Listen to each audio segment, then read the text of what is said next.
What's going on, everybody? Welcome back, and today we're starting this episode with a mail day. Just got a whole bunch of stuff from some different auction houses and eBay, whole lot of stuff, so we're going to check that out. So one of the things I won a lot of recently has been some autographed cards. Here's one of the first ones, this Perez Steel Ernie Banks. I already have one of these in my personal collection, but that's still a pretty cool card to pick up. And then here's a couple of smaller ones, but we got a 1940 play ball Luke Sewell auto. That's a Hall of Famer, and it's a 1940 card autographed. All these come with their own JSA authentication, so no need to worry about anything like that. But also got this 51 Bowman Don Newcomb. That's a pretty cool card. Nice second year Don Newcomb. And then another cool one, lots of pretty old autographs here. This one is a 60 Fleer Lefty Gomez. That's another super early Hall of Famer. Lots of these guys are just tougher to get autographs, so anytime you can find one for a good deal, it's worth picking up. Now we got some cool ones coming up still, so get ready. Next, this is a much larger one. This is a Perez Steel Hank Aaron. And the autographs are just going to keep getting bigger from here. So we got Hank Aaron. That's a great looking card right there. I haven't had any of these larger Perez Steels. I've had some like the Banks before, as I mentioned. But having this one in person, this is actually a really cool Hank autograph. I like the turkey red style, the T3 style. That's a really cool looking card. I guess you call it a card. I'm not sure what it is, but... And then, like I said, they're getting bigger. Here we go. On to this Connie Mack. This one is framed. Came in a frame. It's got a nice cut auto down there at the bottom.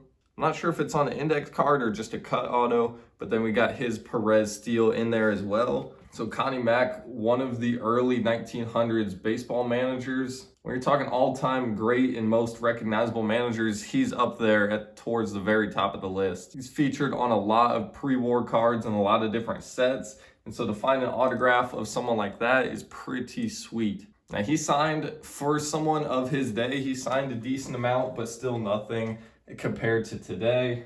It's still definitely not something you're gonna find everywhere. And we're getting bigger. Just one more, let me see. Now check that one out. I don't know if you guys can see. I don't know how it looks. Maybe I have to throw a picture on the screen. But that is a giant satchel page. And at the bottom, a very nice autograph to go along with it. So I'm not sure if I'm gonna keep him in this giant picture. To be honest, I did not realize it was coming in this giant frame. When I first ordered it, I was kind of expecting it to be like the Connie Mack or the Aaron. So not sure what to do with him. Might have to take the index card out and just send that to PSA. But yeah, for now, the time being, that's pretty sweet. All right, let's see what else we got here. We got to have some more normal looking cards. 3 more, and we got one big card. Definitely the most expensive item yet has not been shown. So here's a cool one. 52 Bowman Mini Minioso rookie in a PSA 5.5. Super sharp card. I love this card and one of the better looking ones in the set, in my opinion. Can never go wrong with any of those guys' rookie cards. One more graded card, and then the best item of the week, which is a raw card. But here we go. One more 55 Topps Hank Aaron. I've got a ton of these at the moment. I just keep finding them. I don't know. I'm like a magnet for them right now. But I got that one. We got 1, 2, and then 3, 4, 5. So I've got more second year Aarons than I know what to do with at the moment. But that makes for a pretty nice photo, doesn't it? There you go. Shoo!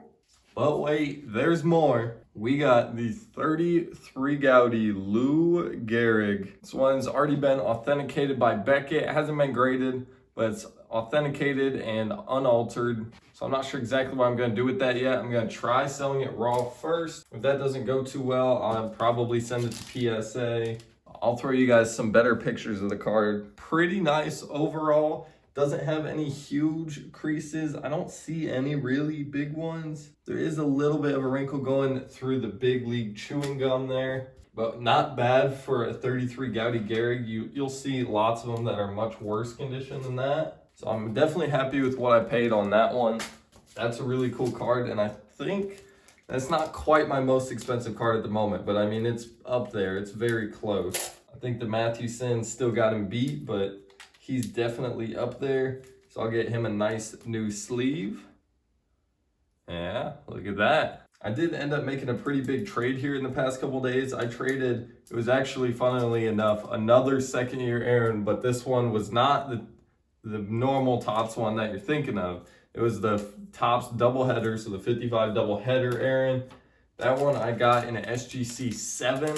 I won that one at auction, and I ended up trading him, so I'll show you guys what I got for him here in a second. I gotta sleeve up these cards. I just ran out of PSA sleeves, so now I gotta use these stinking SGC sleeves that are way too big. So don't do that, especially if you guys are trying to sell your cards. Don't put PSA sleeves in SGC sleeves, kind of like I'm doing right now. Don't do this. I need to order more. So I want to have the slab get a nice tight fit, the correct size. You don't want it sliding around everywhere. So I ended up trading this second-year Aaron, and I'll throw up some pictures on the screen of some of the stuff I got in return. The biggest part of the deal was these few slabs here with the 70 Topps Nolan Ryan, and then the 2 football cards were also pretty big for football cards.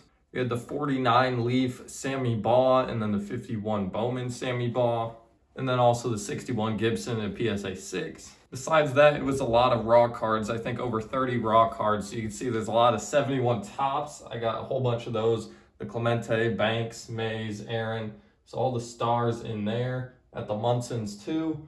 And then some 1970 All-Stars, a bunch of 1970 All-Stars. Got like 15 of those or so. And then some of the Hall of Famers from 1960s, got a few 64s and 65s in there. So obviously the Aaron is better than any of those cards in there, but I'm getting a lot of stuff, so I'm happy to make the swap. It's a lot of nice stuff in there that should sell pretty well, with like the 1960s Clementes, and the 71 Clemente is always a popular one. And then some of the Mazes, the Aaron, the Nolan Ryan. So overall, it should end up being a pretty good deal. Just sucks having to let go of such a nice card like that Aaron. But that's going to wrap it up for this video, guys. Make sure you stay tuned for the next video. I have another pretty big trade, as well as I bought a 1969 Topps set and a whole bunch of other stuff that you guys have to check out in the next video. Don't forget to like and subscribe. Check out the eBay store, and I'll see you guys next time.